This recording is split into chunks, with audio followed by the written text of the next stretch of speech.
अगर आपकी मुलाकात कभी रतन टाटा से हो जाए तो आप उनसे पूछें कि उनकी फेवरेट कार कौन सी है, तो वो एस्टन मार्टिन या फरारी जैसी कार्स की बजाय एक अजीब नाम लेंगे, और ये नाम है टाटा नैनो।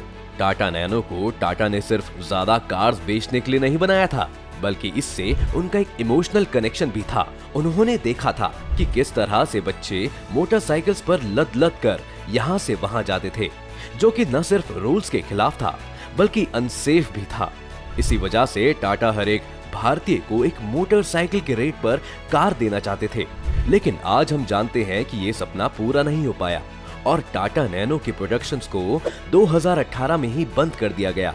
लेकिन आखिर क्यों ये कार फेल हुई, और क्या सचमुच में कार उतनी बुरी थी जितना लोग कहते हैं? आज जानेंगे हम इस वीडियो में, तो अंत तक बने रहिएगा हमारे साथ। लेकिन वीडियो शुरू होने से पहले अगर आप चैनल पर नए हैं या आपने अभी तक चैनल को सब्सक्राइब नहीं किया है तो चैनल को सब्सक्राइब करना और बेल आइकन दबाना ना भूलें।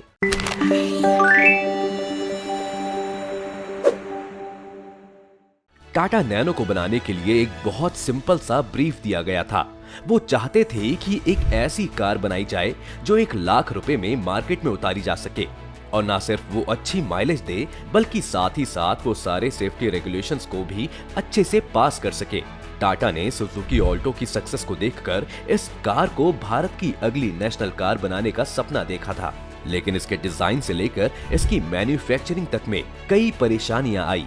इसके पहले डिजाइन में इस कार में दरवाजों की जगह बार्स थे और ऊपर छत के नाम पर एक प्लास्टिक फ्लैप। उस वक्त ये कार कम और 4 पहियों पर चलने वाला एक ई रिक्शा ज्यादा लगने लगी थी, जिस कारण इस डिजाइन को रिजेक्ट कर दिया गया और डिजाइनर्स को एक नया डिजाइन पेश करने के लिए कहा गया। स्टील के बढ़ते प्राइस के चलते ये काफी चैलेंजिंग था, लेकिन धीरे धीरे नैनो की टीम ने कुछ रास्ते खोज निकाले।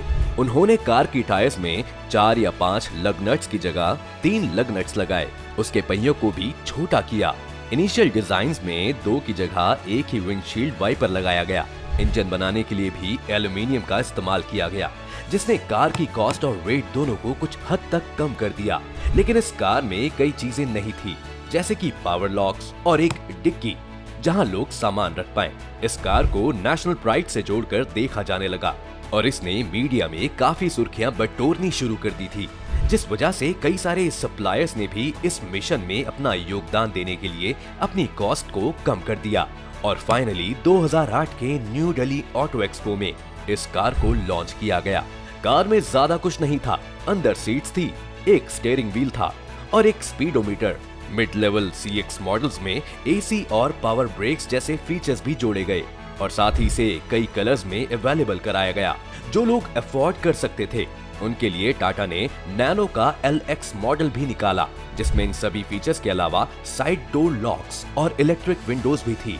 टाटा का प्लान था कि हर साल वो इस कार के 3 से 3.5 लाख मॉडल्स बेच देंगे, लेकिन साल में 3 लाख तो छोड़िए, नैनो 2008 से 2018 के बीच 10 साल में भी ये आंकड़ा नहीं छू पाई। नैनो के साथ परेशानी पहले से ही शुरू हो गई थी। इस कार को लेकर एक्साइटमेंट के कारण करीब 2 लाख लोगों ने इस कार की प्री बुकिंग कर ली थी और इस कार के आने की उम्मीद में लोगों ने अपने कार लेने के प्लान्स को आगे बढ़ा दिया। और इस बीच ऑल्टो और यूज कार्स की सेल्स 20 से 30% घट गई, जो कि नैनो के लिए अच्छे साइंस थे। टाटा ने वेस्ट बंगाल में इसका पहला प्लांट लगाने की सोची। उन्होंने यहाँ पर इसके लिए जमीन भी ले ली थी, लेकिन फिर वहाँ लोगों ने टाटा के जमीन अधिग्रहण का विरोध किया और जब बात हाथ से निकलने लगी तो टाटा को आखिरी वक्त में प्लांट को गुजरात शिफ्ट करना पड़ा। मॉनसून की मार ने इस फैक्ट्री के बनने में काफी मुश्किलें खड़ी की और जब नैनो का प्रोडक्शन शुरू हुआ तो पहली नैनो डिलीवर की गई। टाटा ऑलरेडी 9 महीने लेट थे, जिस वजह से कई सारे कस्टमर्स ने अपनी प्री बुकिंग कैंसिल कर दी थी। काफी कोशिशों के बाद भी टाटा नैनो की कॉस्ट बढ़ती ही जा रही थी, लेकिन कंपनी को उम्मीद थी कि वो धीरे धीरे इसमें इम्प्रूवमेंट्स कर देंगे।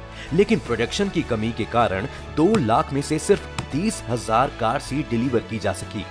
जब ये कार मार्केट में आई तो लोगों की एक्सपेक्टेशन पर भी खरी नहीं उतरी।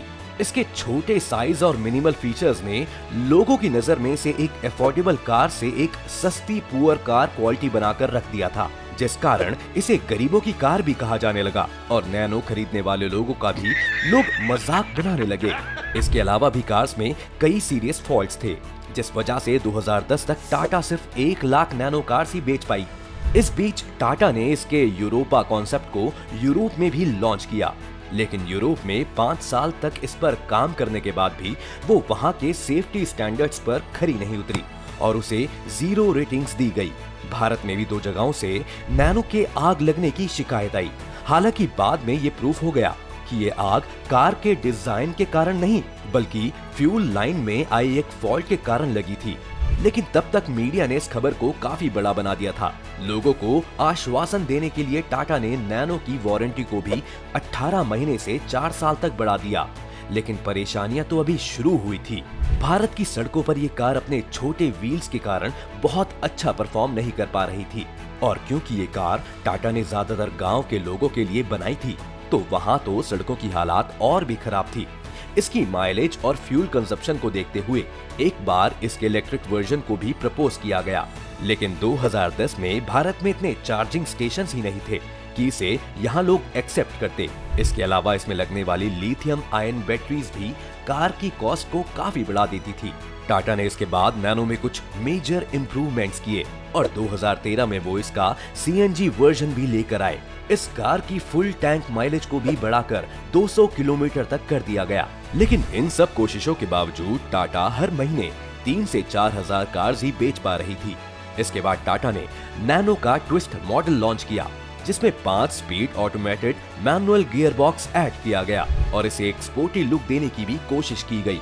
लेकिन कार का प्राइस अभी भी 1 लाख से कई ज्यादा था, और दिक्कत ये थी कि इस कार को लॉन्च तो मोटरसाइकिल को रिप्लेस करने के लिए किया गया था, लेकिन इसकी कॉस्ट एक नॉर्मल मोटरसाइकिल से 4 गुना हो चुकी थी। नैनो ने इसके बाद इसके पेट्रोल टैंक को भी 15 से 24 लीटर तक कर दिया। साथ ही वो इसके ड्राइविंग रेंज को भी बढ़ाकर 566 किलोमीटर तक ले आए। टाटा ने इस कार को फाइनेंस पर भी बेचने के लिए कई सारी कंपनीज के साथ टाई अप किया। टाटा ने बाद में इसमें लगेज स्पेस देने के लिए डिक्की भी ऐड कर दी। लेकिन इन सभी कोशिशों के बावजूद भी कार की सेल्स ऊपर नहीं जा रही थी। यहाँ 2018 तक इस कार ने 3 लाख यूनिट से कम की सेल की थी। वहीं 2016 में लॉन्च हुई टाटा टियागो धीरे धीरे मार्केट डोमिनेट करने लगी थी और अच्छी सेल्स कर रही थी। इन सभी फैक्टर्स को देखते हुए 2018 में इसकी प्रोडक्शन को बंद करने का फैसला लिया गया। लेकिन कई मीडिया रिपोर्ट्स बताती हैं कि इलेक्ट्रिक कार्स को मिली नई एक्सेप्टेंस के कारण टाटा अगले कुछ सालों में फिर से मार्केट में नैनो के इलेक्ट्रिक मॉडल के साथ उतर सकती है। पर क्या ये सक्सेसफुल हो पाएगी, ये तो वक्त ही बताएगा।